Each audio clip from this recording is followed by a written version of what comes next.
Hi friends, આજે તો ઠંડી પણ બહુ હતી અને આ બેનને સવારમાં ચો નવડાવી નાખ્યા। બેન જો લાડ કરે ચાચી પાસે। બેનને પાણી પીવું હોય ને તો આપણે કંઈ કામ કરતા હોય ને તો કામ મૂકીને એને પાણી આપવું પડે। અને આ જો વિડીયો ઉતારું છું ને તો હાથે નાથે સંતરા ફોલે ને અહીંયા જો બેનના હાથમાં ફોન આવી ગયો ને તો જો વિડીયો।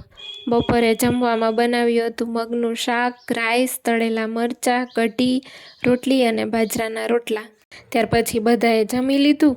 જમી કરીને પછી ભાઈને ને એમને રાજકોટ જવાનો ટાઈમ થઈ ગયો તો એ લોકો નીકળી ગયા રાજકોટ જવા માટે। તો સ્વરાબેને જો 2 દિવસ તો મજા કરી। હવે સ્કૂલે જવાનું હોય સોમવારથી એટલે પછી બેન બાય બાય કહી અને વહી ગયા। અહીંથી જ્યારે જાય ને ત્યારે ગાડીમાં પહેલાં મારો હાથ જ પકડી લે, પછી મૂકે જ નહીં। ગાડી ચાલુ થાય, ગાડી થોડીક આગળ લે તોય હાથ મારો મૂકે જ નહીં, એવો કડકથી પકડી લે। ત્યાર પછી હાથ મુકાવ્યો તો મારાથી રીસાઈ ગઈ અને જાતા મને બાએ ન કીધું ને એમને વહી ગઈ। Bye bye guys.